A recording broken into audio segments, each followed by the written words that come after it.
हुमायूं का वीडियो, 1000 करोड़ की डील का जोर।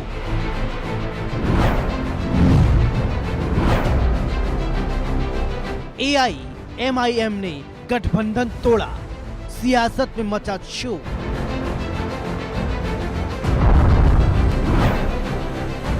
टीएमसी का सियासी वार, आरोपों की बौछार। बीजेपी को दीदी ने घेरा, गरमाया चुनावी बाजार।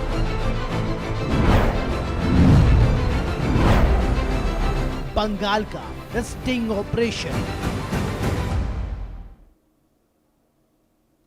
बंगाल का स्टिंग ऑपरेशन। तो चलिए शुरू करते हैं आंकड़े हमारे फैसला आपका।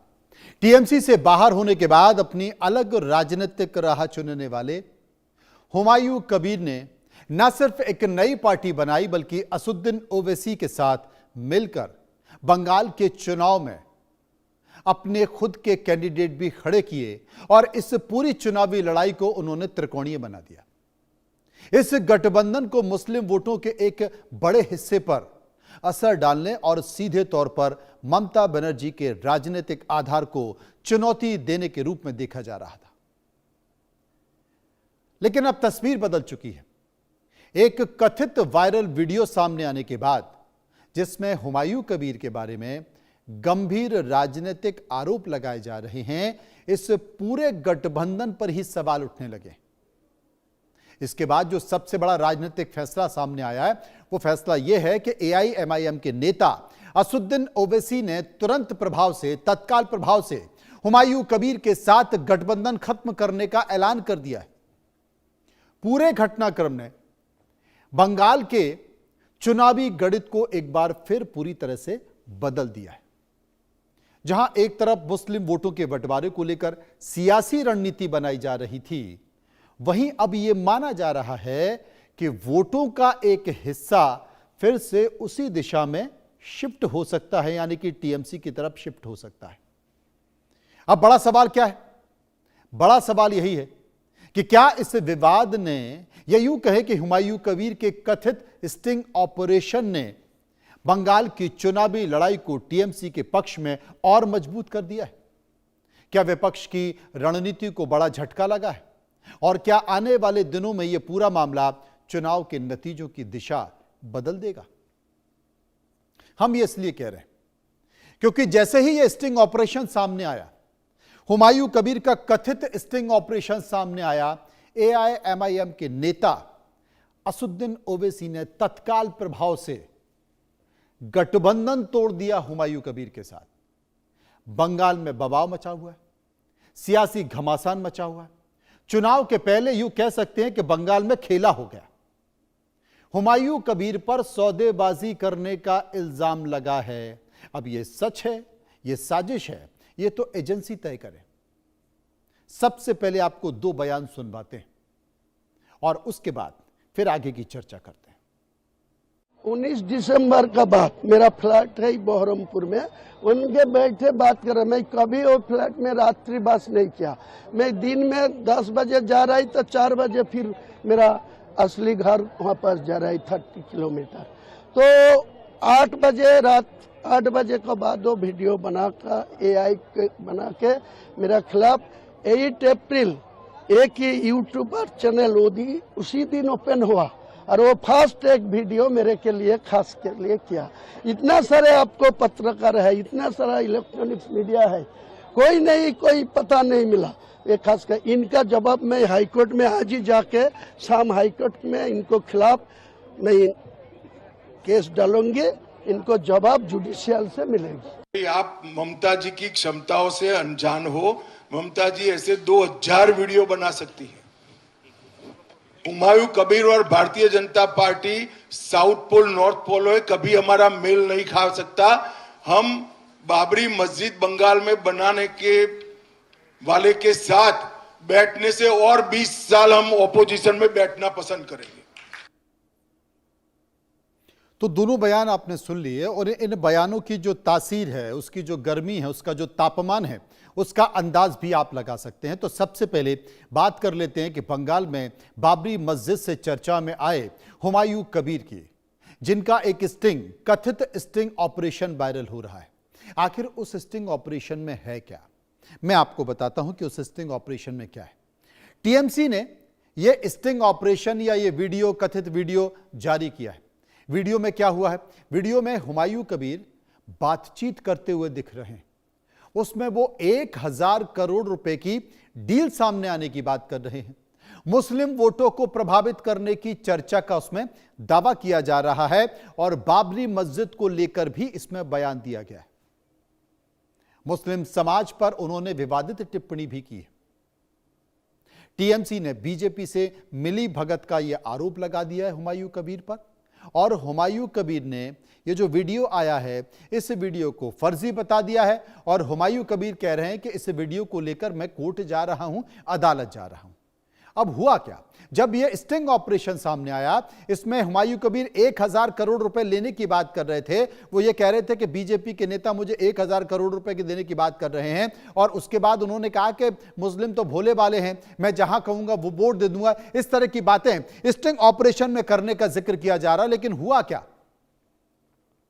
हुआ ये कि हुमायूं कबीर और असदुद्दीन ओवैसी का जो गठबंधन था, वो दोनों का गठबंधन टूट गया, उनकी दोस्ती टूट गई और बंगाल की करीब 250 से ज्यादा सीटों पर दोनों मिलकर चुनाव लड़ने वाले थे। 280 के आसपास चुनाव लड़ने वाले थे। अब असदुद्दीन ओवैसी ने कहा कि भाई बुरे फंसे, भागो यहां से, वरना ऐसा ना हो कि मुस्लिम समाज में तो थोड़ा बहुत मान सम्मान बचा हुआ वो खत्म हो जाएगा। आखिर इस स्टिंग ऑपरेशन के सामने आने के बाद हुआ क्या क्या? किसी को नुकसान हुआ, किसी को फायदा हुआ। पहले हुमायूं कबीर का गठबंधन टूटा, फिर हुमायूं की पार्टी के बंगाल के अध्यक्ष खोयाएब अमीन ने भी अपने पद से इस्तीफा दे दिया, हुमायूं कबीर को भला बुरा कहते हुए। अब इससे ममता बनर्जी का जो वोट बैंक है वो और मजबूत हो गया। पश्चिम बंगाल में वोटिंग से पहले सियासी खलबली मची हुई है। एआईएमआईएम ने अचानक से हुमायूं कबीर से गठबंधन तोड़ा। कथित वायरल वीडियो को पूरा विवाद शुरू हो गया। वीडियो में पैसे और डील की बातें लग रही थी, ये आरोप लग रहे थे, इससे गठबंधन की छवि को नकारात्मक असर पड़ रहा था। इसलिए एमआईएम के जो नेता हैं उनकी विश्वसनीयता पर सवाल उठने लगे थे और वीडियो में कबीर हिंदू मुस्लिम ध्रुवीकरण करने की बात कर रहे थे। गठबंधन टूटने से हुमायूं कबीर अब कमजोर पड़ गया है, मुस्लिम वोट बैंक खिसक गया है, अविश्वास भी बढ़ गया है। इससे मुस्लिम वोट बैंक में बंटवारे की संभावना अब खत्म हो गई है, यानी कि टीएमसी मजबूत हो गई है। बंगाल के त्रिकोणीय जो चुनावी मुकाबला है, उस मुकाबले की संभावनाओं पर यूं कहें कि ग्रहण लग चुका है, गेम बदल चुका है।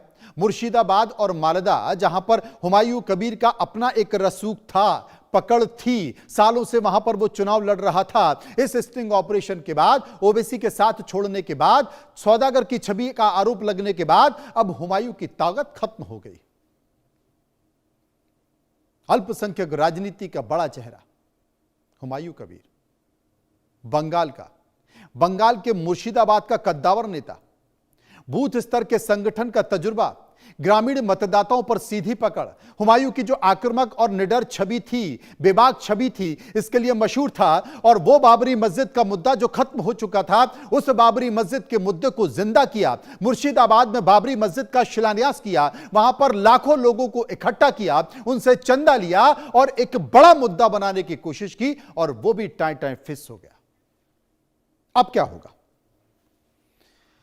अब यह तो बात हो गई हुमायूं कबीर की, लेकिन बात करते हैं ममता बनर्जी की कि आखिर इनके गठबंधन के टूटने से ममता दीदी को कैसे फायदा मिलेगा, यह समझ लेते हैं। वोटिंग से पहले गठबंधन टूटने से सियासी फायदा हो रहा है। बंगाल में करीब 30% मुस्लिम वोटर हैं, अब उनके बंटने का खतरा कम हो गया है। टीएमसी को वोट बंटने का डर था, जो कम हो गया है। ओवैसी और हुमायूं के अलग होने से विपक्ष कमजोर हो गया है और गठबंधन से 5 से 10% मुस्लिम वोट कट सकते थे टीएमसी के, अब वो कटते हुए नजर नहीं आएंगे। अब मुस्लिम ज्यादा एकजुट होकर ममता के संग जा सकते हैं। उल्टा असर हो सकता है, पहले कुछ वोट कटकर बीजेपी को फायदा मिलता और हुमायूं की छवि को नुकसान अब इससे हो गया है और समर्थन भी घट गया है। यह बड़ा समीकरण, वोट बैंक के समीकरण को समझिए। बंगाल में जो वोट बैंक है उसका समीकरण समझिए। बीजेपी और टीएमसी को कितने प्रतिशत मुस्लिम और हिंदुओं ने वोट दिए, यह जानना जरूरी है। वोटों का जो आंकड़ा है 2021 के विधानसभा चुनाव की अगर बात करें तो कुल वोट 6.0 करोड़ यानी कि 6 करोड़ 40 लाख। टीएमसी को कितने मिले? टीएमसी को 2 करोड़ 90 लाख वोट मिले, यानी कि उनका वोट परसेंटेज था 48.02। और बीजेपी को मिले 2 करोड़ 29 लाख और बीजेपी का वोट परसेंटेज था 38.15। हिंदू वोट, टीएमसी को 39% हिंदू वोट मिले और बीजेपी को 50% हिंदू वोट मिले। मुस्लिम वोट कितने मिले? टीएमसी को 75%, 75% वोट मिले और बीजेपी को मुस्लिम वोट मिले 7%। यह आंकड़ा है पूरा, इसलिए 75% को बांटने की कोशिश की जा रही थी जो फेल हो गई है। अब यह भी जान लेते हैं कि बंगाल चुनाव में कब तक कितने वोटर घट चुके हैं, कितने नाम कट चुके हैं। अब तक जो कुल नाम थे वो करीब 90,60,000 वोट कट चुके हैं, जिनमें हिंदू 57,47,000 वोट हैं जो कट गए हैं और जो मुस्लिम मतदाता हैं वो 31,10,163 मुस्लिम मतदाता हैं जो कट गए हैं। अन्य 2,04,000 हैं, 738 के आसपास नाम कटे हैं। यह एक समीकरण है जो वोट बैंक का। बंगाल में कितनी मुस्लिम आबादी किस जिले में है इसको आप समझिए। उसके बाद असदुद्दीन ओवैसी और हुमायूं कबीर का खेल समझ जाएंगे कि बंगाल में अगर असदुद्दीन ओवैसी और हुमायूं कबीर खेल रहे थे तो उस खेल के पीछे क्या है, किस जिले में कितने मुस्लिम मतदाता हैं और कितना वो असर डाल सकते हैं। इससे आप अपने आप अंदाजा लगा सकते हैं। मैं आपको मैप के जरिए दिखाता हूं कि किस जिले में कितने मुस्लिम मतदाता थे। हम ऊपर से चलते हैं, यहां से चलते हैं मुर्शिदाबाद। ये गढ़ है हुमायूं कबीर का मुर्शिदाबाद। यहीं पर बाबरी मस्जिद बनाने के लिए हुमायूं कबीर ने शिलान्यास किया। 2 लाख मुस्लिमों को जोड़ा, भारी भरकम करोड़ों रुपए का चंदा मिला और उसके बाद बंगाल में माहौल बन गया। मुर्शिदाबाद, मालदा, मुस्लिम 66%, मालदा में 51%, उत्तर दिनाजपुर में 49%, जलपाईगुड़ी में 20%, वर्धमान में 14 से 18%, वीरभूमि में 37%, हुमली में 15%, नादिया में 27%, कोलकाता में 21%, दक्षिण 24 परगना 35%, हावड़ा में 26%, उत्तर 24 परगना में 25%। ये मुस्लिम जिले हैं। ये तमाम ऐसे जिले हैं जहां पर मुस्लिम आबादी सबसे ज्यादा है। पिछली बार 20 सीटें यहां से मिली थी, सबसे ज्यादा सीटें कोई कल्पना नहीं कर सकता। एक नजर बीएमसी और टीएमसी की राजनीति को समझ लेते हैं। बीजेपी और टीएमसी की राजनीति को समझेंगे तो आपको समझ में आएगा कि टीएमसी यानी कि 2011 में लेफ्ट का 34 साल पुराना किला ममता बनर्जी ने तोड़ा। लगातार 3 बार वो मुख्यमंत्री बनी, 2011, 2016, 2021 और 16 और 21 में भारी बहुमत के साथ सत्ता में बरकरार रही। वोट परसेंटेज, उनका वोट शेयर लगभग 39 से 48% रहा इन 2 सालों में। पहले 39 और उसके बाद और बढ़ गया, 48% पहुंच गया। बीजेपी 2011 में लगभग 0 थी बंगाल में, 2016 में एंट्री हुई, 3 सीटें जीती। धीरे धीरे बीजेपी आगे बढ़ी, 2021 में 77 सीटों पर पहुंची, लेकिन सत्ता में नहीं पहुंच पाई, मुख्य विपक्षी पार्टी के तौर पर रही। वोट परसेंटेज रहा लगभग 4% से लेकर 38%। पहले 4 था और बढ़कर 38% पहुंच गया। अब लड़ाई सत्ता में आने की है। इसी को लेकर हमने कुछ सवाल तैयार किए। हम जनता के बीच गए, जनता के बीच जाकर सवाल पूछे, लोगों ने उस पर अपनी राय दी है। जो सवाल पूछा उनमें पहला सवाल कि क्या एआईएमआईएम का गठबंधन टूटने से ममता बनर्जी को फायदा होगा? लोगों की राय निकल कर क्या आई, मैं आपको बता देता हूं। 38% लोगों ने कहा, 38% लोगों ने कहा हां ममता बनर्जी को काफी हद तक फायदा होगा। 28% लोगों ने कहा कोई फायदा नहीं होगा। 26% लोगों ने कहा थोड़ा बहुत फायदा होगा और 8% लोग इस पर कुछ भी कहना नहीं चाहते। सर्वे का एक और सवाल कि क्या बंगाल चुनाव में मुस्लिम वोट तृणमूल कांग्रेस के पक्ष में एकजुट होंगे? लोगों की राय जो निकल कर आई, 40% लोगों ने कहा हां पूरी तरह से एकजुट होंगे। 29% ने कहा नहीं खेला हो जाएगा और 25% ने कहा कुछ हद तक और 6% लोग जो कुछ भी कहना नहीं चाहते। सर्वे का एक और तीसरा सवाल जो हमने पूछा, तीसरा सवाल कि क्या भारतीय जनता पार्टी के घोषणा पत्र से वोटरों का मन बदलेगा? आपकी राय क्या है? लोगों की राय निकल कर आई, क्योंकि आज ही भारतीय जनता पार्टी का घोषणा पत्र आया है।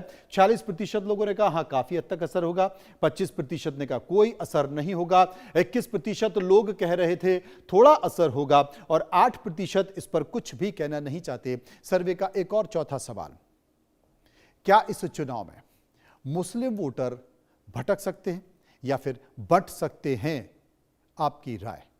23% लोग कह रहे थे हाँ मुस्लिम वोटर बढ़ सकते हैं, 38% लोग कह रहे थे नहीं मुस्लिम वोट एकजुट रहेंगे, 30% लोगों ने कहा कुछ भटक सकते हैं कुछ, और 9% इस पर कुछ भी कहना नहीं चाहते। सर्वे का एक और सवाल, पांचवा अंतिम सवाल कि क्या आने वाले चुनाव में किस पार्टी को ज्यादा चुनावी बढ़त मिल सकती है? जो राय निकल कर आई वो राय आपके सामने, अपनी अपनी राय है, हम क्या करें। टीएमसी 45%, एआईएमआईएम 3% और 52% लोग बीजेपी का जिक्र कर रहे थे। लोग कह रहे थे कि बीजेपी को ज्यादा बढ़त मिल सकती है। तो क्या बीजेपी की सीटें बढ़ेंगी, बीजेपी सत्ता में पहुंचेगी? ये पता करने की कोशिश करते हैं, जानने की कोशिश करते हैं। मेरे साथ कुछ